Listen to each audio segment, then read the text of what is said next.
द्वितीय विवरणी तार चतुर्थ एबे हे इस्राएल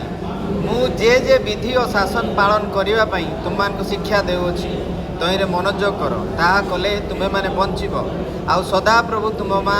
मान पूर्वपुरुष गणर परमेश्वर तुम मान जो देश देवे तहिरे प्रवेश कर अधिकार कर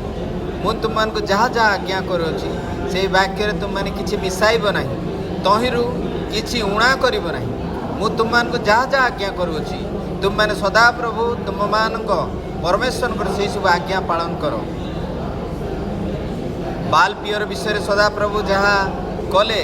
ता तुम मान चक्षु देखी अच्छी कारण सदा प्रभु तुम परमेश्वर बाल पियर पश्चातगामी समस्त लोक तुम मध्य विनष्ट कर मात्र तुम्हें माने जेते लोक सदा प्रभु तुम मान परमेश्वर आसक्त हेल तुम मानकर से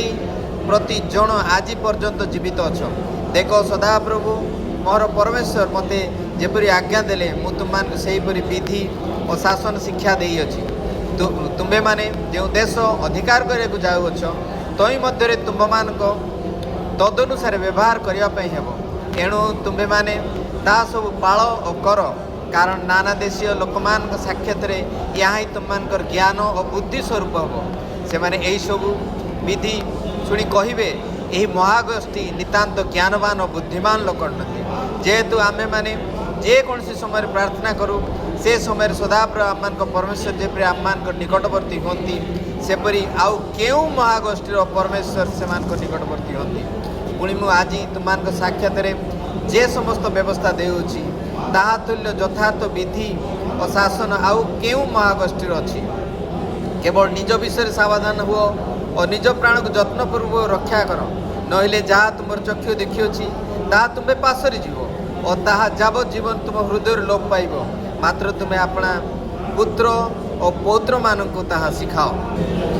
जो दिन तुम्हें हरेब्रे सदा प्रभु तुम परमेश्वर छामुरे ठिया होइथिल सेतेबेले सदा प्रभु मते कहिले लोक मानकु आंभ निकट रे एकत्र कर आंबे आपण वाक्य से शुणाइबा तहिरे से पृथ्वी में जावत जीवन आंब को भय करवा शिखिबे और आपण संतान मान शिखाइबे तो तुम मैंने निकटवर्ती पर्वत तले छिड़ा हेल से समय से पर्वत अंधकार मेघ और घोर तीम्र व्याप्त हो नगर मध्य पर्यंत अग्नि जलिला सेतेबेले सदा प्रभु से अग्नि मध्यरु तुम मानक प्रति कथा कहले तुम्हें माने वाक्यर शब्द शुणिल मात्र कौन सी मूर्ति देखल ना तुम मैंने केवल शब्द शुणिल पुणी से अपना जो नियम पालन करने तुम आदेश कले आपणार से ही नियमर 10 आज्ञा तुम प्रति प्रकाश करे आउ से 2 प्रस्तर पटरे ताहा लिखिले पुणी तुम्हें जो देश अधिकार करने को पार हो जाऊछ से देश में तुम मान पालनीय विधि और शासन सकल तुम मान शिखाइबा सदा प्रभु से ही समय मते आज्ञा देले एथि निमंते तुमने आपणा आपणा प्राण विषय अतिशय सावधान हो कारण जो दिन सदा प्रभु हरेब्रे अग्नि मध्यरु तुम मान सहित कथा कहले से दिन तुम मैंने कौन सी मूर्ति देखिल ना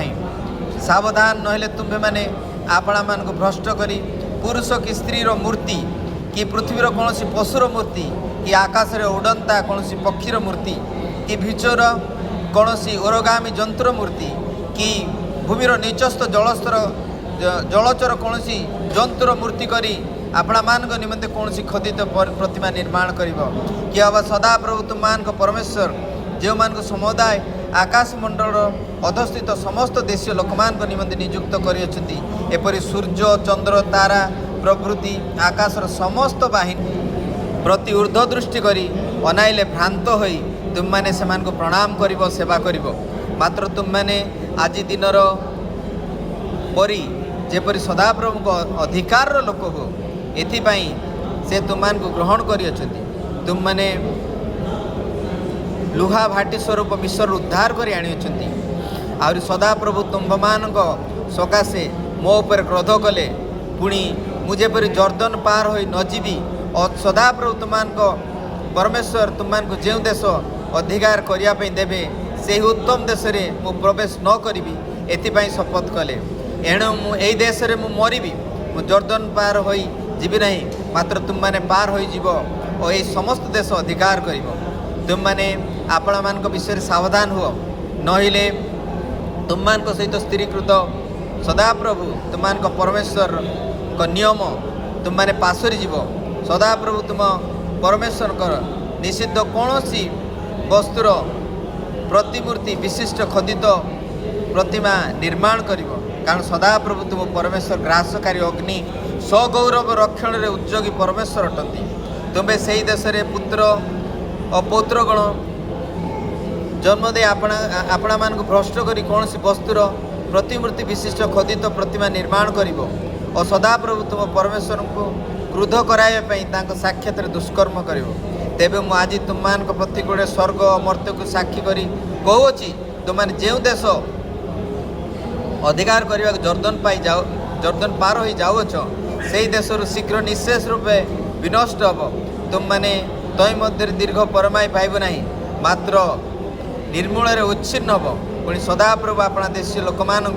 मध्य तुमको छिन्न भिन्न करेंगे पुणी जो स्थान को सदाप्रभु तुमको नहीं जाए से अन्य देशीय लोक मध्य तुमको अल्प संख्यक हो अवशिष्ट रही आउ से स्थान में तुम मैंने मनुष्यर हस्तकृत काष्ठमय प्रस्तरमय पुणी जो मैंने देखती ना शुणती ना कि भोजन करती ना कि आग्रहण करती ना एपरी देवगणर सेवा कर मात्र से स्थान जब तुमने सदाप्रभु तुम परमेश्वर अन्वेषण कर तेरे आपणार समस्त अंतकरण समस्त प्राण सहित अन्वेषण कले उद्देश्य पाइब जिते बड़े तुम्हें संकट में पड़ और से समस्त तुम ऊपर पड़ से शेष काल में तुम्हें सदाप्रभु तुम परमेश्वर प्रति फेर रबर अवधान कर जेहेतु सदाप्रभु तुम परमेश्वर दयालु परमेश्वर अटंती से तुमको त्याग करेंगे ना कि तुमको विनष्ट करेंगे ना कि शपथ द्वारा तुम पूर्वपुरुष मान निकट में जो नियम कर विस्मृत हेबे नहीं परमेश्वर मनुष्य को पृथ्वीर सृष्टि करने दिनावधि तुम पूर्व गत काल को आकाशमंडल एक प्रांतर अन्य प्रांत पर्यंत पचार यही महाकार्य तुल्य कि आउ कौन सी कार्य अच्छी अब ए प्रकार की शुणा जाइए आ तुम्हें जेपरी शुणीछ जेपरी कि अन्य कौन सी देशीय लोक परमेश्वर को रब अग्नि मध्य कहबार शुणी बंचिले कि सदाप्रभु तुम परमेश्वर विषय तुम साक्षात जे सकल कर्म कर कि तदनुसार परीक्षा सिद्ध प्रमाण द्वारा चिन्ह द्वारा और आश्चर्य कर्म द्वारा युद्ध द्वारा पराक्रांत हस्त द्वारा विस्तारित बाहु द्वारा और भयंकर महाकर्म द्वारा अन्य देशी लोक मध्य आपण निमंते एक गोष्ठी ग्रहण करने को आसी उपक्रम करबू तुम प्रति प्रकाशित है जेपरी तुम्हें जानिब जे सदाप्रभु परमेश्वर अटंती तांको भिन्न आउ कहीं ना आउ उपदेश देवा निमंते स्वर्गर तुमको आपना रब शुणाइले और पृथ्वी तुमको आपना महा अग्नि देखाइले तुम्हें से अग्नि मध्यरु तांकर वाक्य से तुमर पूर्वपुरुष मान स्नेह करिबारु सेमानक उत्तारे सेमानकर वंश को ही मनोनीत कले पुणी से तुम्भ ठारू अधिक बलवान बहु संख्यक अन्य देशीय लोक मानू तुम्भ आगरू तड़ी दे देश में तुमको प्रवेश कराई आज दिन तुल्य अधिकारार्थे ता तुमको देवाई अपना श्रीमुख और महापराक्रम द्वारा विसर देश बाहर कर आनिले ए निमंते तुम्हें आज यह ज्ञात हुओ और अपना हृदय रे यह विवेचना कर ऊर्ध्वस्थ स्वर्ग रे अधस्थ पृथ्वी रे सदाप्रभु ही परमेश्वर अटंती अन्य कहीं नहीं पुणी जेपरी तुम्हार मंगल और तुम्भ उत्तारे तुम संतान गणर मंगल हुए सदाप्रभु तुम परमेश्वर सदाकाल तुम निमंते तुमको जो भूमि दियंती तही उपर जेपरी तुमर दीर्घ परमाई हुए एथिपाई मुतांकर जे जे विधि आज्ञा आज तुमको आदेश कली ताहा पालन करो अनंतर मशा हत्याकारी आश्रय निमंते जर्दन सूर्योदय दिगस्त कूड़ तीनोटी नगर निर्णय करे जेपरी कहीं अपना प्रतिभा आसिकी पूर्वे हिंसा नकरी अज्ञान सारे बोध कले से तही मध्य कौन से एक नगर को जाई नगर को पलाई बंची पारे यथा रुबेनिय मान निमंते पदाभूमिस्थ प्रांतर बेसर पुणी गादी मान निमंते गिलियदर रामत और मनुष्य मान निमंते बासन गोलन अनंतर मशा इस्राएल संतानगण सम्मुख में यह व्यवस्था स्थापन कले अर्थात मिस्र बाहर हो आसवा समय मशा जर्दन पूर्व पारी रे बेत पियर सम्मुखस्थ उपत्यकार हिस्बोन निवासी इमरिय राजा और सिहन देश इस्राएल संतान गण को यही सब प्रमाण वाक्य और विधि और शासन देले कारण मिस्र बाहर आसवा समय मूसा इस्राएल संतान गण को से ही राजा को बोध करी ताहार बासन राजा ओग्र जर्दन पूर्व स्थित मरी दुई देश उद्धार कर अर्थात पार्नन उपत्यका निकट आराएल अवधि सियोन अर्थात हर्मोन नामक पर्वत पर्यटन समस्त देश पुणी आस्तोद पिस्गार अधस्थित पदभूमि समुद्र पर्यंत जर्दन पूर्व पारिस्थित समस्त पदाभूमि अधिकार करते आमेन।